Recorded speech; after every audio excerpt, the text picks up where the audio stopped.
नमस्कार दोस्तों, वेलकम, स्वागत है आप सभी का। मैं हूं घनश्याम और आरएस जंक्शन पर आज हम सभी बात करेंगे कक्षा 9 आरबीएससी की जो कक्षा 9 है उसके दूसरे चैप्टर के बारे में।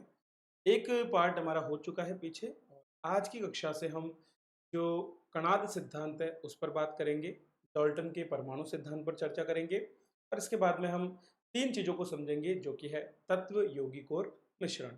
वैसे तो ये नाम सुनने में बहुत सिंपल से लगते हैं, लेकिन फिर भी जब बात लिखने की आती है, जब परीक्षा में उत्तर लेखन की बात आती है, उस समय थोड़ा-सा एक स्थिति हमारे लिए अजीब-सी हो जाती है। तो उसी चीज़ को देखते हुए मैं यहाँ पर आपको डिटेल में इस चीज़ को समझने का प्रयास करूँगा। आखिरकार ये तीनों में क्या अंतर है और कैसे आपको यहाँ पर उत्तर लिखने हैं। तो सबसे पहले जो है हम चर्चा करेंगे आज की कक्षा में कणाद सिद्धांत के बारे में कि आखिरकार कणाद सिद्धांत क्या है। चलिए तो शुरुआत करते हैं कणाद सिद्धांत के साथ में।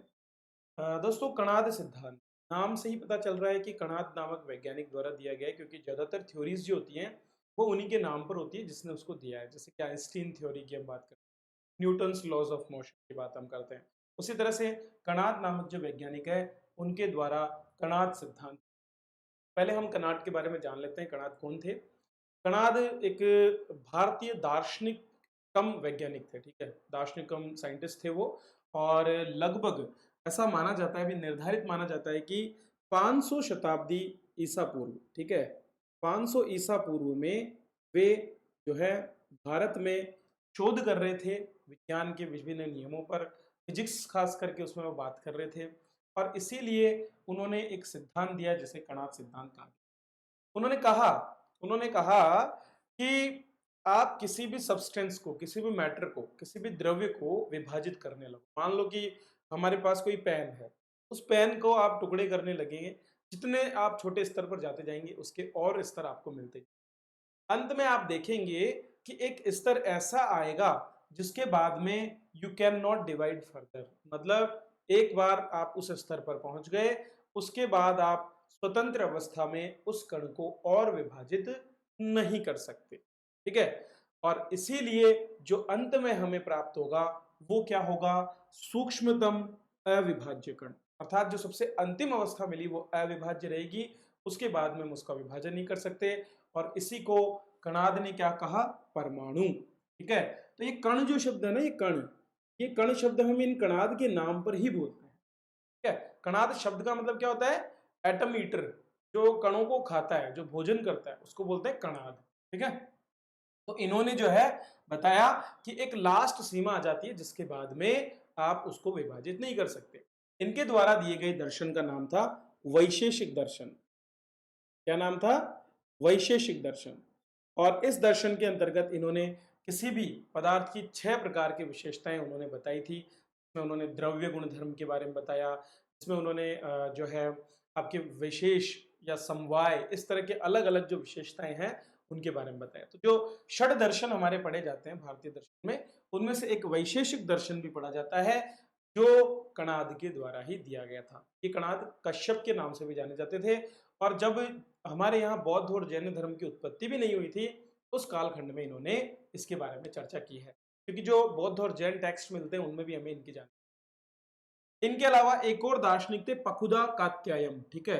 पकुदा कात्यायन ने इसको विस्तृत रूप से समझाया और कहा कि ये कण अलग अलग रूपों में पाए जाते हैं। तो जो एलिमेंट, कंपाउंड और मिक्सचर वाली जो थ्योरी आप आज अंग्रेजों की पढ़ते हो, वो काफी साल पहले भारतीय दार्शनिकों और वैज्ञानिकों द्वारा दिए गए थे। हालांकि अंतर्राष्ट्रीय समुदाय इसे इसलिए नहीं मानता क्योंकि उनका कहना है कि भारतीयों द्वारा दिए गए इन सिद्धांतों का सीधा सीधा संबंध हिंदुज्म से है, वो एक दर्शन से जुड़ा हुआ है, इसलिए इन चीजों को विज्ञान नहीं मानता।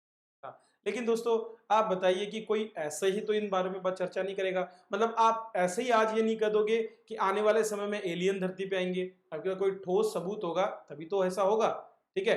चलिए, तो सभी चीजें गणनाओं पर आधारित होती हैं और उसी हिसाब से इन्होंने किया तभी बताया।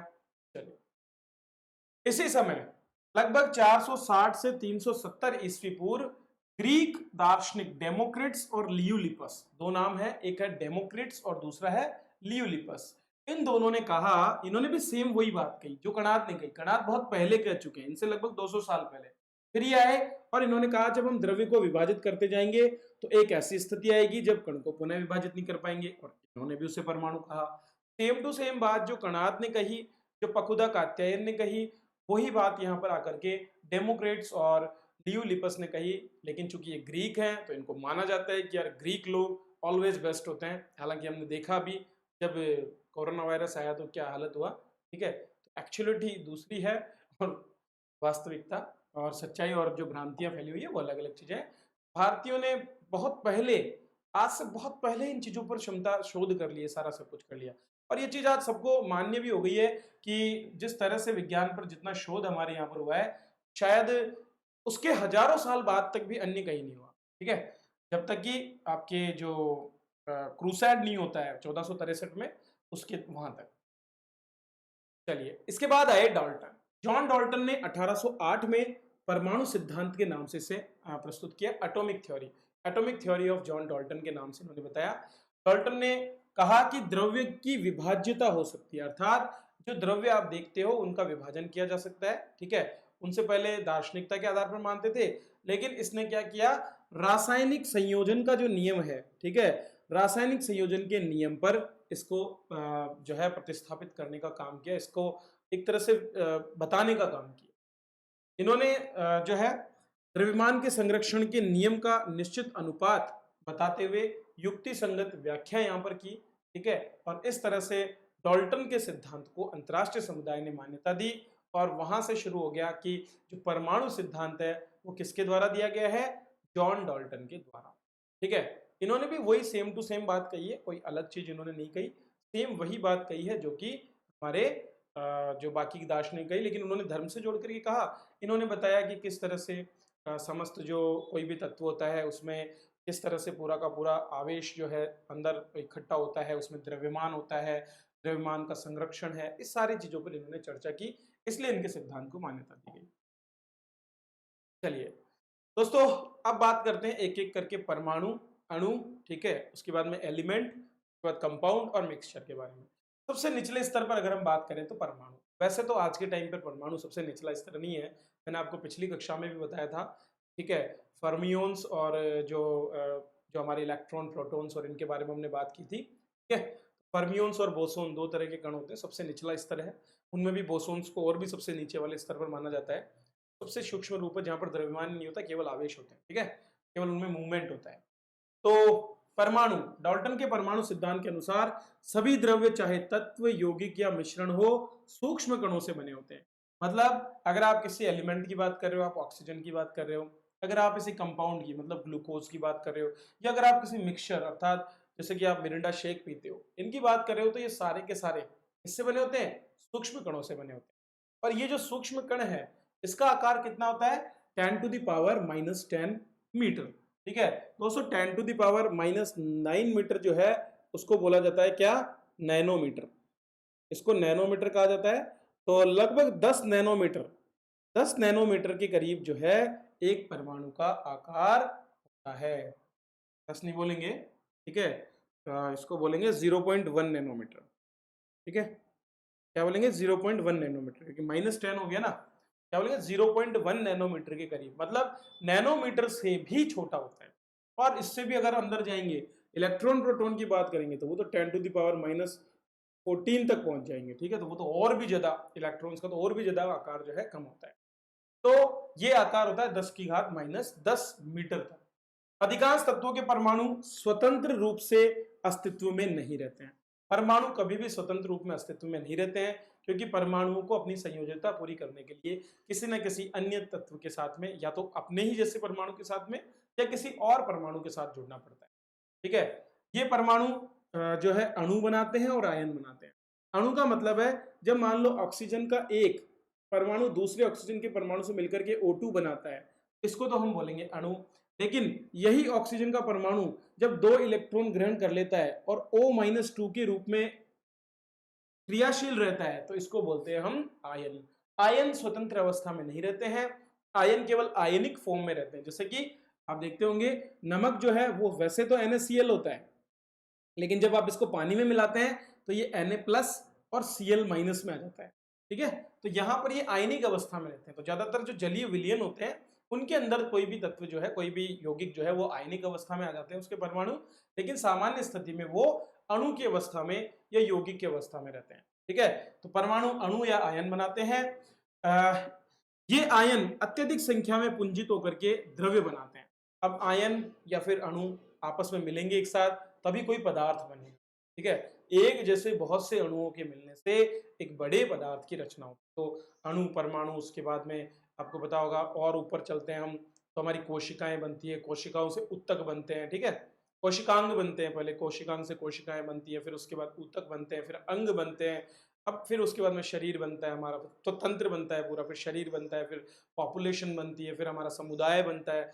ऐसा करते करते हम कहाँ तक चले जाते हैं, अंत में जैव मंडल तक चले जाते हैं। ठीक है, तो वो बढ़ते हुए स्तर में है। तो ये जो हमने देखा वो द्रव्य है। द्रव्य क्या होते हैं, जिन्हें हम देख सकते हैं, अनुभव कर सकते हैं और छू सकते हैं। जैसे कि मान लीजिए मेरा एक बाल है, वैसे तो मेरे बाल नहीं है सिर में ज्यादा, तो जो मेरा बाल है, अगर उसमें आप इसको सूक्ष्मदर्शी से देखेंगे तो इसमें करोड़ों की मात्रा में जो है इतने सारे अणु छिपे हुए हैं। ठीक है, तो ये जितने भी अणु या आयन हैं ये सभी मिलते हैं, एक साथ जुड़ते हैं। तो याद रखिए, परमाणु स्वतंत्र नहीं होते हैं, ज्यादातर अणुओं के रूप में ही वे रहते हैं। ठीक है, या फिर वो आयन के रूप में रहते हैं। दो ही अवस्थाएं होती है, परमाणु खुद कभी भी स्वतंत्र अवस्था में नहीं पाया जाता है। कुछ गैसों को छोड़ करके, जैसे अक्रिय गैसें जो होती है ना, ऑर्गन हो गई, नियोन हो गई, ऐसी गैसों को छोड़ करके बाकी सभी जो है किसी न किसी युग्मित अवस्था में रहते हैं। या तो वो अपने ही किसी तत्व के साथ में क्रिया करेंगे, अपने ही किसी एटम के साथ में क्रिया करेंगे, या किसी अन्य तत्व जो है उसके एटम के साथ क्रिया करके और यौगिकों का निर्माण करेंगे। ये हो गया हमारा परमाणु। परमाणु के बाद बारी आती है अणु की। जैसा हमने देखा, अणु क्या होते हैं, जब दो से ज्यादा परमाणु आपस में जुड़ेंगे तो वो एक स्टेबल अवस्था में आ जाते हैं और इस तरह से वे एक अणु का निर्माण करते हैं। अणु में होते हैं रासायनिक बंध। क्या होते हैं, रासायनिक बंध। अणुओं में रासायनिक बंध होता है जिन्हें सामान्य भौतिक विधियों से आप पृथक नहीं, इसके लिए आपको रिएक्शंस करवानी पड़ती है, तभी जाकर के आप स्वतंत्र अवस्था में उन्हें रख पाते हो। लेकिन वो प्रयोगशाला में होता है।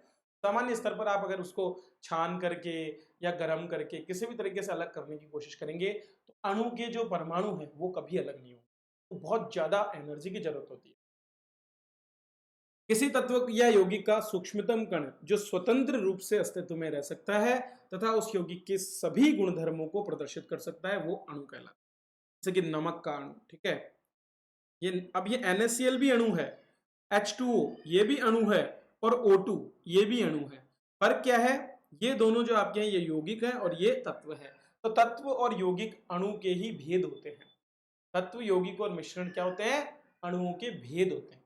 ठीक है, चलिए ये हो गया हमारा अणु। आगे बढ़ते हैं और बात करते हैं तत्व के बारे में। तत्व क्या है, जब किसी भी अणु में एक जैसे परमाणु हो, किसी भी अणु में यदि एक जैसे परमाणु ही हैं तो उसको क्या बोलेंगे, तत्व कहेंगे। वो सारे के सारे मिलकर के जब एक साथ मिलेंगे, एक साथ रहेंगे, यहां तक कि केवल O2 भी अगर लिखा हुआ है, ठीक है, कहीं पर अगर आपको केवल O2 भी दिखाई दे रहा है तो वो भी क्या है, वो भी एक तत्व है। ठीक है, यदि आपको यहाँ पर केवल जो है H2 दिखाई दे रहा है तो ये भी तत्व है। ठीक है, इस तरह से तो समान तरह के परमाणु मिलकर के जिस अणु का निर्माण करते हैं वो अणु कहलाता है तत्व। ठीक है, सोना, चांदी, लोहा, गंधक, ये सारे के सारे क्या है, ये तत्व हैं। अब तक 118 के करीब तत्वों को ज्ञात किया जा चुका है। धीरे धीरे और भी वैज्ञानिक प्रयास करते हैं, लेकिन ये आने वाले जो नए तत्व होते हैं केवल प्रयोगशाला में निर्मित होते हैं, प्रकृति में स्वतंत्र रूप से नहीं मिलते। तो अलग अलग तरह के तत्व हमें देखने को मिलते हैं। ऑर्गन हो गया, हीलियम हो गया, ठीक है, और भी बहुत से। जबकि ऑक्सीजन के दो परमाणु के अणु O2 और O3 होते हैं। आप देखो, कुछ के तो क्या होते हैं, केवल एक परमाणु द्वारा निर्मित होते हैं, जैसे कि ऑर्गन, हीलियम। मैंने बोला था ना आपको, ऑर्गन, हीलियम, नियोन जैसी जो अक्रिय हमारी गैसें हैं जिनका अष्टक पूरा होता है। अष्टक क्या होता है, जो नाभिक है उसके बाहर इलेक्ट्रॉन चक्कर लगाते हैं। तो पहले में आपके दो इलेक्ट्रॉन होते हैं, उसके बाद में आपका जो अगला पी कोश होता है उसमें आपके पास में कुल 6 इलेक्ट्रॉन होते हैं। इस तरह से जिसके तो पूरे इलेक्ट्रॉन भरे हैं, जैसे कि हाइड्रोजन में 2 इलेक्ट्रॉन होते हैं, उसमें केवल s कक्षक होता है। फिर आपके पास में नियोन होता है। ठीक है, नियोन में क्या होता है, आपके 10 इलेक्ट्रॉन्स की जरूरत होती है, उसका भी जो है sp, इसका 1s2 2s2 और 2p6, ये पूरे के पूरे 8, ठीक है, और 2, टोटल 10 के 10 भरे होते हैं। फिर इसके बाद में कौन सा आता है आपका 18 पर, 18 पर कौन सा आता है ऑर्गन आ गया। इस तरह से आपके एक एक करके जब कोश भरते जाते हैं, जिनके कोश पूरे होते हैं, जो रिएक्टिव नहीं होते हैं, वो आपके ऑर्गन या हीलियम के रूप में अकेले परमाणु के रूप में रहते हैं, वो रिएक्शन नहीं करते हैं, उनको अणु बनाने की जरूरत नहीं पड़ती है। लेकिन ऑक्सीजन जैसे तत्व तो दो परमाणु भी जुड़कर O2 बना लेते हैं, 3 परमाणु जुड़ करके ओजोन बना लेते हैं। वो डिपेंड करता है कि उस समय क्या रिएक्शन चल रही है, ठीक है, तो ये चीज है। तो इसको क्या बोलेंगे, O2 को ऑक्सीजन कहेंगे और O3 को ओजोन कहेंगे। किसी अणु में उपस्थित तत्व के परमाणुओं की संख्या को उस तत्व की परमाणुकता, एटोमिसिटी कहते हैं। एटोमिसिटी मतलब number of atoms present in the element, number of atom that is available in the element, उनको क्या बोलेंगे, एटोमिसिटी। जैसे कि ओजोन जो है उसमें कितने होते हैं, ओजोन में कुल मिलाकर के 3 आपके जो हैं अणु पाए जाते हैं, और इसीलिए, और 3 परमाणु पाए जाते हैं, इसीलिए ओजोन की एटोमिसिटी कितनी हो गई, 3 हो गई, ठीक है, O2 की 2 हो गई। इस तरह से अलग अलग जो तत्व होते हैं वो अलग अलग तरह से जुड़ते हैं। तो तत्व का मतलब क्या हुआ, समान परमाणु मिलकर के जब किसी समूह का निर्माण करते हैं तो उसको हम तत्व कहेंगे।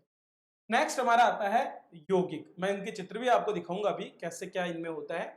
यौगिक की बात करें तो 2 या 2 से अधिक तत्वों के परमाणु एक निश्चित अनुपात में रासायनिक संयोग करके जो भी पदार्थ बनाते हैं वो यौगिक होता है।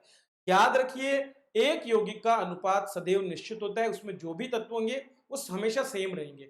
अगर उसमें से आप किसी भी अणु को चेंज कर दो, किसी भी परमाणु को चेंज कर दोगे ना, तो वो दूसरा यौगिक बन जाएगा। जैसे कि नमक NaCl, तो इसमें एक सोडियम का और एक क्लोरीन का, ये NaCl2 नहीं हो सकता, ये NaCl ही रहेगा। 2 करोगे तो दूसरा बन जाएगा। जल H2O, ठीक है, अब H2O जल है, लेकिन अगर आप इसमें H2O2 कर दोगे तो ये क्या बन जाएगा, ये हाइड्रोजन डाइपरऑक्साइड बन जाएगा, ठीक है। अमोनिया NH3 होता है, लेकिन अगर आप NH4 प्लस कर दोगे तो ये अमोनियम हो जाएगा, ठीक है। सल्फ्यूरिक एसिड क्या होता है, H2SO4 होता है। अब इसमें से आप एक भी आगे या पीछे करोगे तो वो उसकी संरचना बदल जाएगी और वो यौगिक भी बदल जाएगा। तो हर एक यौगिक में जो परमाणु भाग लेते हैं उनका अनुपात निश्चित होता है। भाई H2O की बात करेंगे तो 2 हाइड्रोजन 1 ऑक्सीजन मिलकर के और H2O का निर्माण करते हैं, ठीक है। तो यौगिक का सूक्ष्मतम कण जो स्वतंत्र रह सकता है एवं जिसमें यौगिक के सारे गुण विद्यमान हो उसे यौगिक का अणु कहते हैं। उसको तात्विक अणु बोला, इसको यौगिक का अणु। जैसे कि जल, जल का हो गया H2O, अमोनिया का हो गया NH3, ये सारे। तो इस चित्र में आपको दिखेगा कि क्या है एक्चुअल में। आप देख रहे हो यहाँ पर जो आपको ये हाइड्रोजन दिखाई दे रहा है, ये क्या है, दरअसल ये एक तत्व है, एलिमेंट है, जिसमें 2 हाइड्रोजन के परमाणु आपस में जुड़े हुए हैं। तो यहाँ पर इसको हम बोलेंगे एलिमेंट। इसके लिए जो शब्द हम प्रयोग करेंगे उसको हम बोलेंगे एलिमेंट। तो हाइड्रोजन के 2 एटम्स, ये क्या है, ये है एटम, ठीक है, ये है एक एटम, एटम 1, और ये है सेकंड एटम जो इसमें बने। अब चूंकि एटम तो स्वतंत्र रह नहीं सकते, इसलिए हाइड्रोजन के 2 एटम आपस में जुड़ करके ये क्या बना देते हैं, एक मॉलिक्यूल, ठीक है, क्या बना देते हैं, एक मॉलिक्यूल या फिर अणु। तो इन दोनों ने मिलकर के एक मॉलिक्यूल बनाया और इसको हम एलिमेंट इसलिए कह रहे हैं क्योंकि सेम सेम है। इसी तरह ऑक्सीजन में भी हुआ, जब इन दोनों का आपने रिएक्शन कराई तो क्या हुआ, रिएक्शन कराने से 2 तो ये लिए गए, एक O2 लिया गया और हमारे पास 2 अणु बन गए किसके, H2O के। अब इसको हम बोलेंगे कंपाउंड। क्यों, क्योंकि दोस्तों इसके अंदर आप देख रहे हो 2 तो आपके हाइड्रोजन है और एक आपका ऑक्सीजन है, तो इसी वजह से इसको हमने कंपाउंड बोला, इन दोनों को हमने एलिमेंट बोला। बहुत सिंपल है, आपको यह ध्यान रखना है कि किसी भी मॉलिक्यूल में यदि एक जैसे परमाणु है तो उसको हम एलिमेंट बोलेंगे, यदि इसमें अलग अलग परमाणु है तो हम इसको कंपाउंड के नाम से जानेंगे। I hope this is clear. चलो नेक्स्ट देखते हैं हमारा मिश्रण, ठीक है। मिश्रण क्या होता है, मिक्सचर। 2 या 2 से अधिक तत्व, जब भी 2 या 2 से अधिक तत्व या यौगिक किसी भी अनिश्चित मात्रा में मिलते हैं, मतलब वो आपस में जुड़ते नहीं है, वो केवल खाली गैप को भरते हैं। तो यौगिक में क्या है ना, रासायनिक संयोजन से जुड़े हुए हैं। मिश्रण में ऐसा नहीं होता है, मिश्रण में कोई रासायनिक बंध नहीं होता है, मिश्रण को आप जो है भौतिक प्रक्रियाओं से अलग कर सकते हो। मैंने कहा था यौगिक को नहीं कर सकते, मिश्रण को हम विभिन्न भौतिक विधियों छान करके, वाष्पन के द्वारा, ऊर्ध्वपातन के द्वारा, आप देखते हो ना अलग अलग तरह की अशुद्धियों को बाहर निकाला जाता है। अशुद्धियां मिश्रण से निकाली जा सकती है। आप यौगिक से कभी भी अशुद्धियों को नहीं निकाल सकते। कोई यौगिक है उसमें से आप नहीं निकाल सकते। जैसे कि वायु क्या है, वायु एक मिश्रण है जिसमें N2 है, O2 है, CO2 है, H2O है, ऐसे सारे के सारे तत्व उसमें। तो पूरे वातावरण में हमारे अलग अलग तरह की गैसें पाई जाती है। तो वायु को हम क्या बोलेंगे, एक मिश्रण कहेंगे। ठीक है, चलिए अंत में तो आप ये देख सकते हैं जैसे कि डॉक्टर्स क्या करते हैं, डॉक्टर हमारे क्या करते हैं, अलग अलग जो तत्व होते हैं उनमें से यौगिक्स निकालते हैं, यौगिकों को निकाल के उनका मिश्रण बना देते हैं। ठीक है, और वही मिश्रण आपको टैबलेट्स के रूप में मिलता है।